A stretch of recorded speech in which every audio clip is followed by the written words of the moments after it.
the 20th anniversary of 9/11 and the U.S. withdrawal from Afghanistan. This week on Firing Line.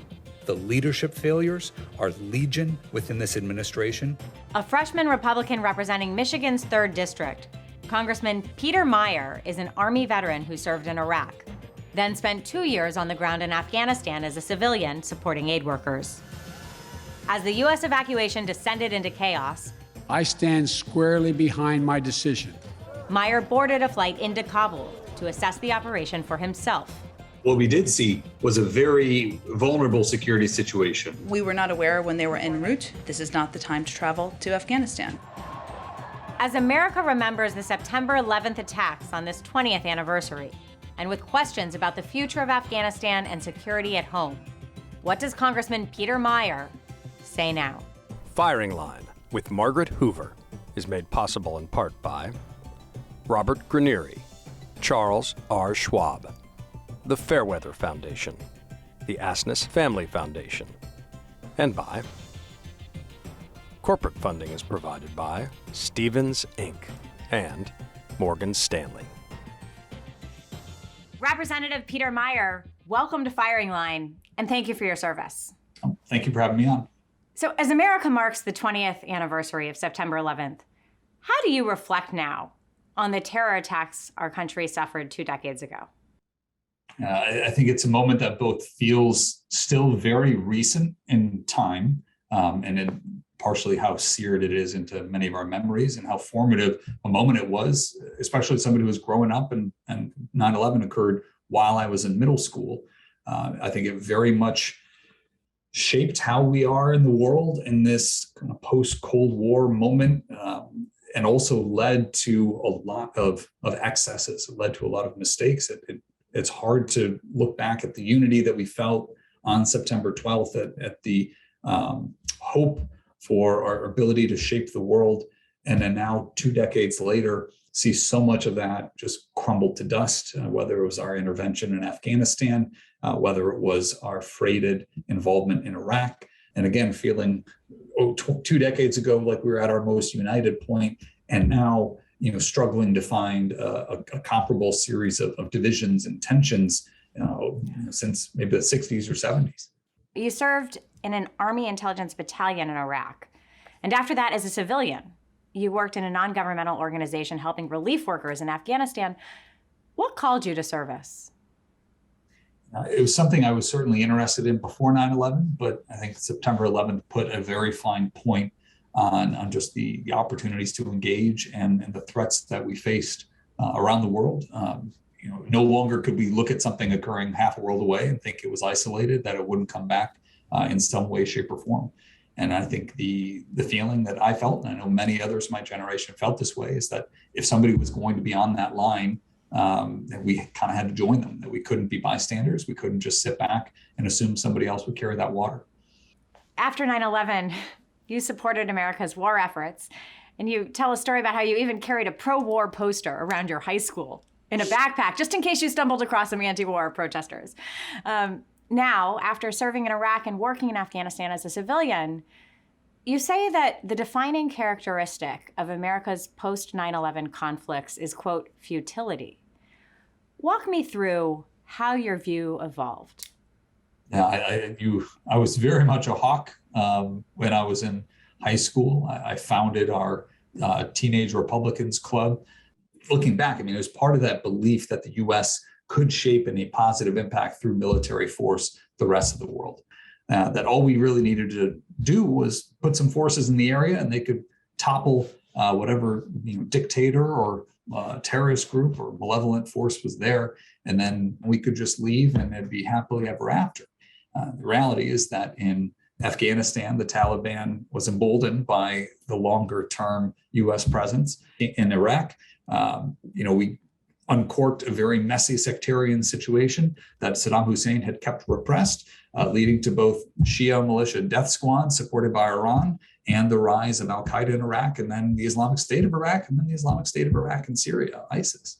So in all of these ways, it's hard to look at the world as it is today and argue that over the past 2 decades, we have promoted more safety than risk that's been created, that we have achieved more than we have lost. So what changed in your thinking? Was it your experience with Iraqis and Afghans that informed your change of heart? Oh, I was just realizing that everything we touched kind of turned to ash. That partially you cannot. Because we touched it, or the way we did it? Well, I mean, I would love for us to have been engaged in, instead of leading with the DoD and then leaving state to clean up the mess, instead of having an intelligence community that was more focused on who can we kill next than how do we inform policymakers so that they can make the best decisions and judgments. Everything was prioritized around this martial response and around this, frankly, what I think grew out of a sense of we need vengeance. Right? And I think, again, and on a psychological level, Afghanistan was wholly unsatisfying from a feeling that we have avenged the horrors and the tragedy of September 11th. And again, having been a believer in the ability of the U.S. through force to effect a positive outcome, and then to see time and time and time again that not come to fruition. Maybe those were all a series of independent mistakes, or maybe that's just not something that we can expect to achieve. So what's the alternative?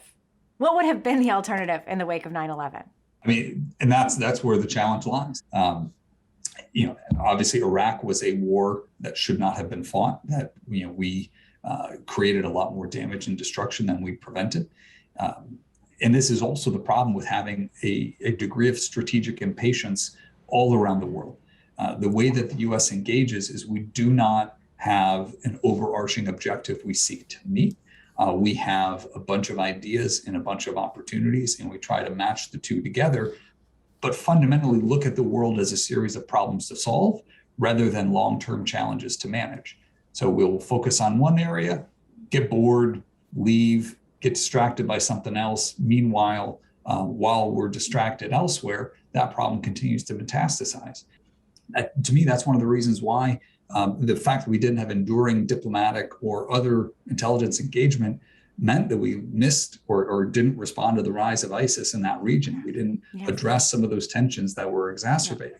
So then, Congressman, how do you respond to the argument that General Petraeus, for example, emphatically made to this audience a few weeks ago that ultimately the cost of staying in Afghanistan had become sustainable over the last several years, in the sense that the loss of American lives had diminished to sustainable levels, American troops weren't involved in active fighting, and that we were benefiting from the success of a relatively stable Afghanistan. So how do you think about that? Yeah, no, I think it's if our only metric is the loss of American lives, then in one way it was sustainable. If we cared all about Afghan civilians who were dying at an extraordinary rate because of our risk aversion of American lives, we shifted everything to an air campaign. Right. So we didn't have Americans dying at the rate that we had grown accustomed to. Afghan national security forces were getting slaughtered.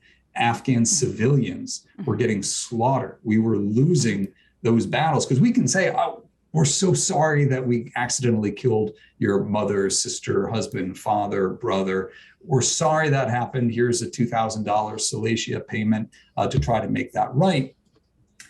That's not going to convince somebody that America's intervention is in their best long-term interest. Some of those folks are, would they have preferred that the U.S. was victorious and that there was a better status quo? Sure.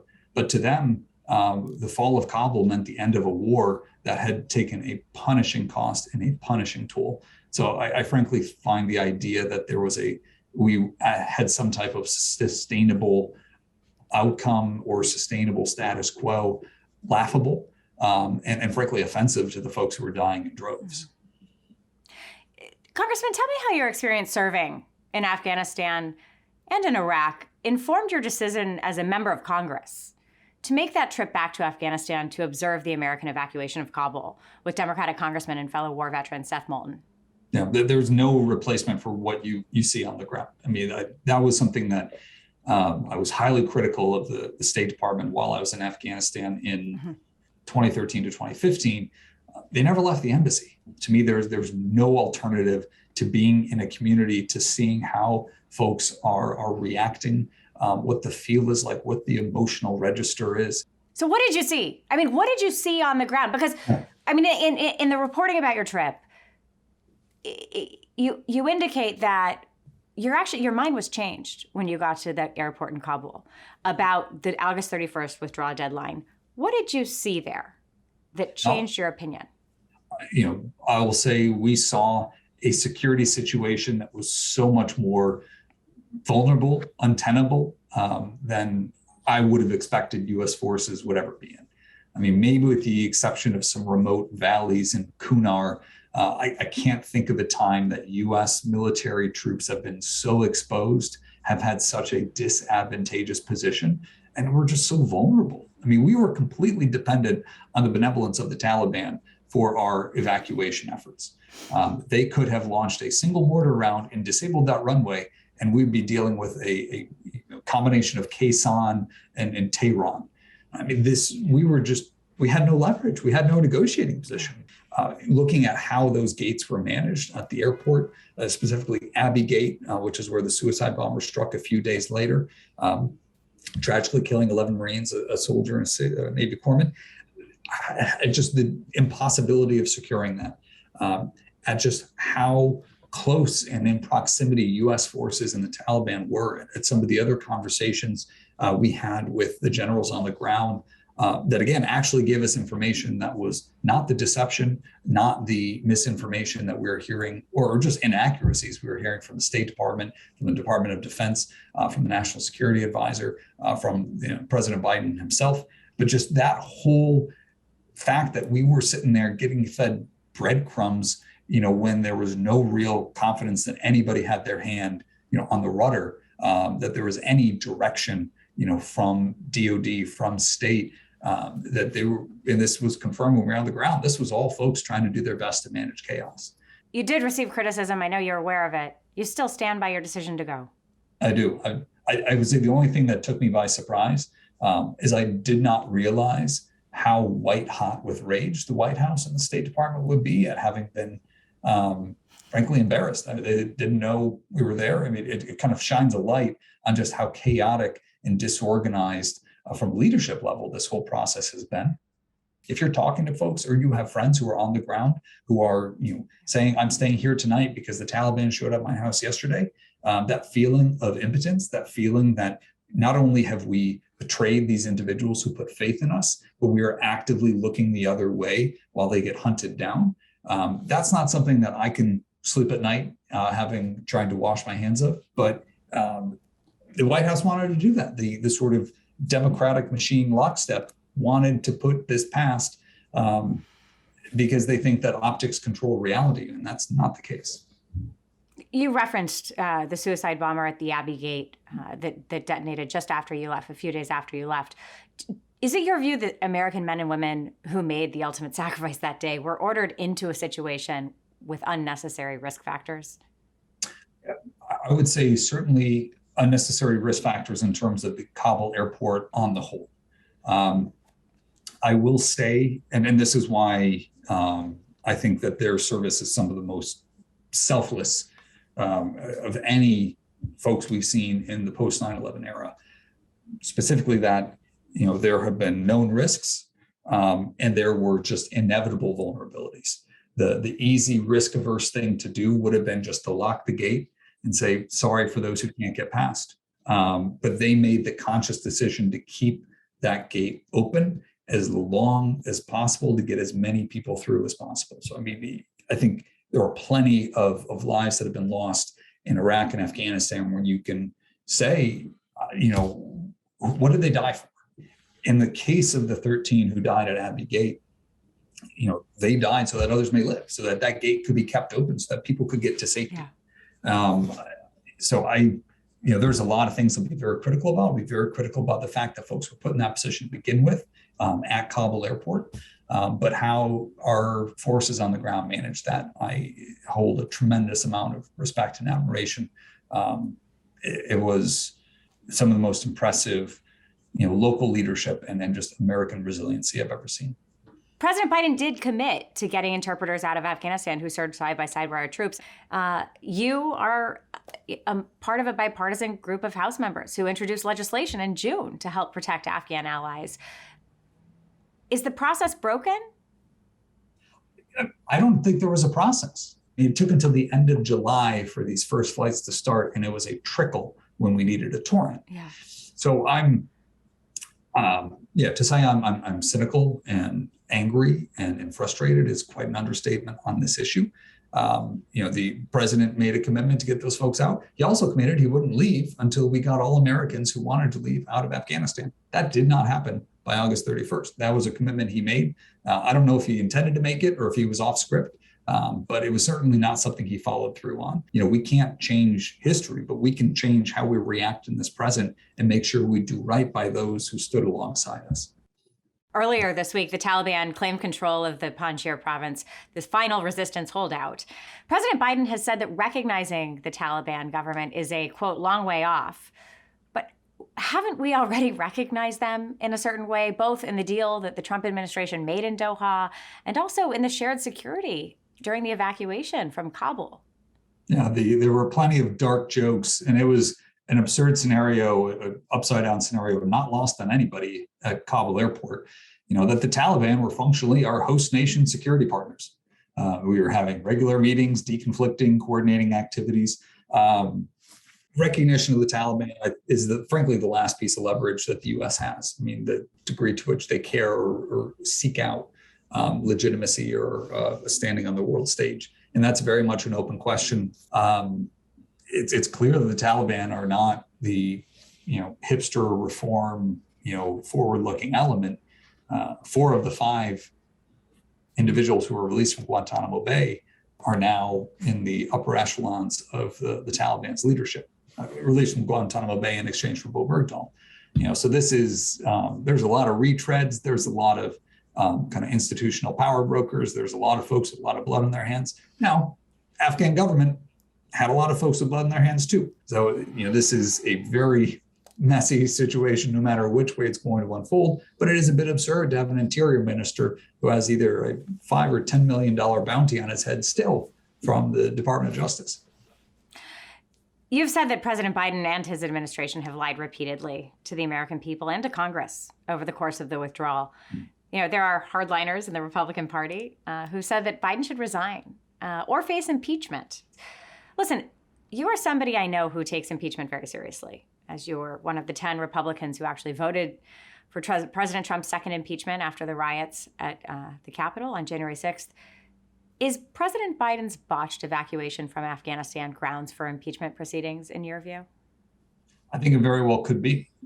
I think there is, I guess the questions raised, is incompetence impeachment? I obviously set down a marker where I view impeachment when it came to President Trump's conduct around January 6th. To me, that was an abdication of the oath of office, both in the immediate response to it, when the numbers 2, 3, and 4 in that presidential line of succession were at the Capitol and not a finger was lifted to ensure provide for their security, and also in the flirtation with political violence and trying to extract by force what you couldn't extract at the ballot box. When it comes to President Biden's behavior on this, there's the prudential question of what Biden's impeached, what next? I think we have an overarching crisis of competence within our government. I'm not sure that would be solved. That issue would be solved through impeachment right now. But I can tell you, I will, if articles are introduced, I will treat them the same way as I've treated prior articles. So far in my long and tenured history, haven't been in Congress for just over 8 months. Well, let me show you something. In 1979, in the original version of this program, Firing Line, that was hosted by William F. Buckley Jr., Buckley welcomed General William Westmoreland to the program. He was, of course, the former commander of U.S. troops in Vietnam. Listen to how he reflected on Vietnam.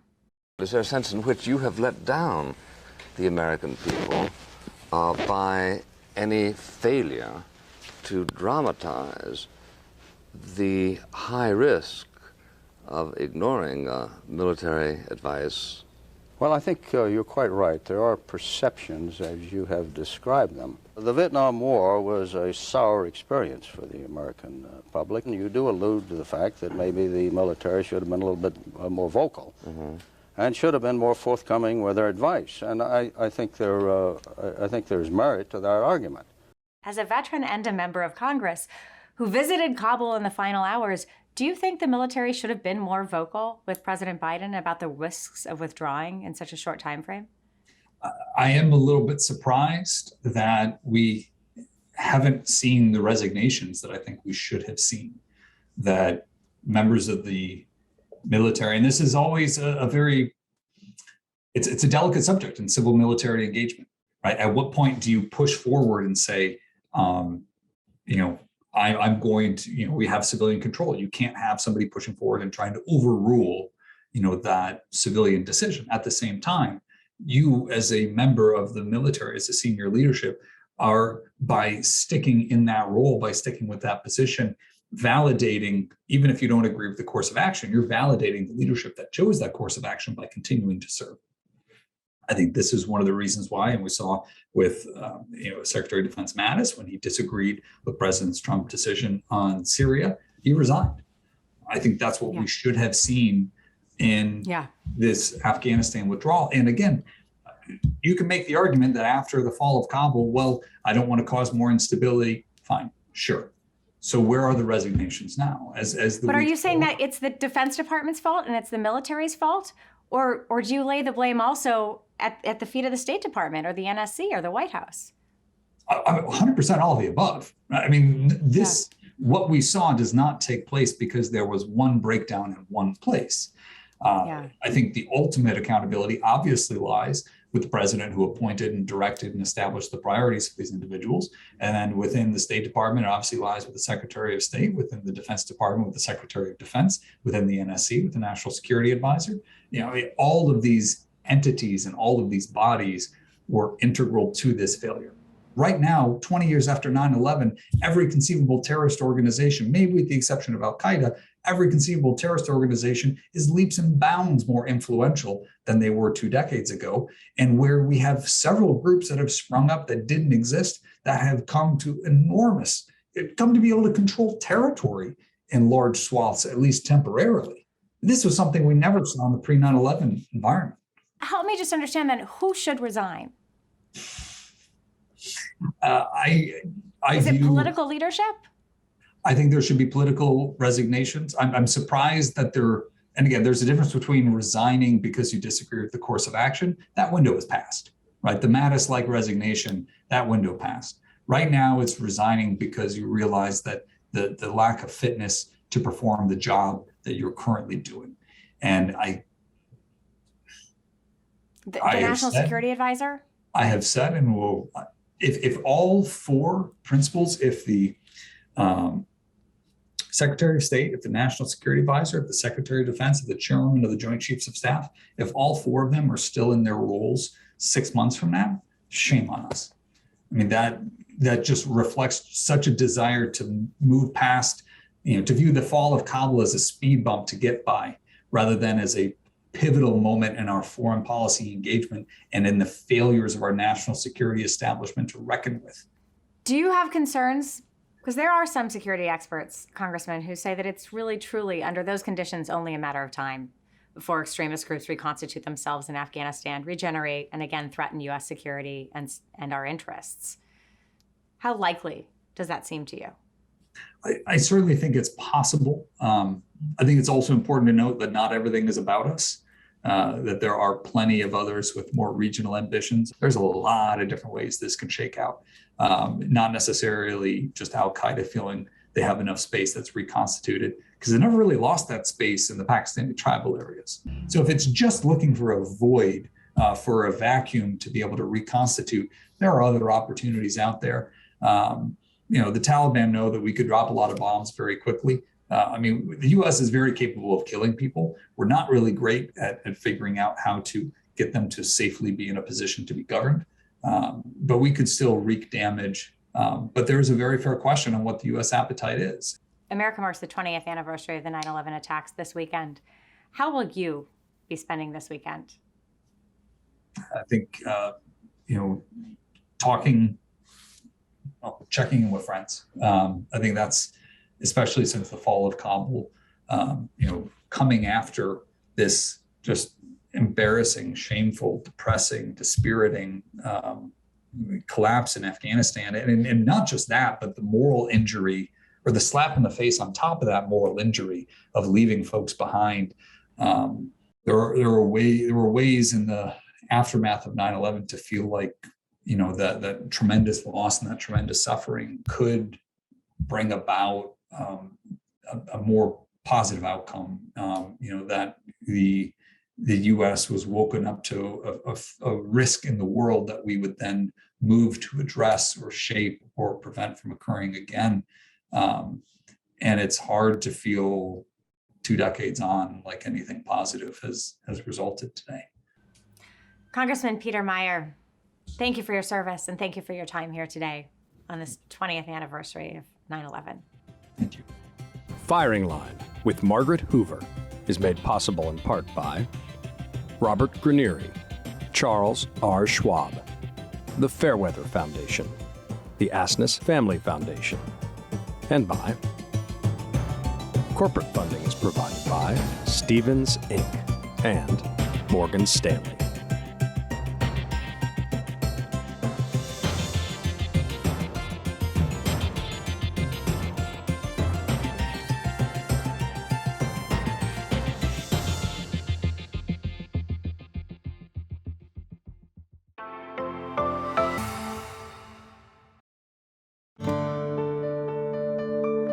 You're watching PBS.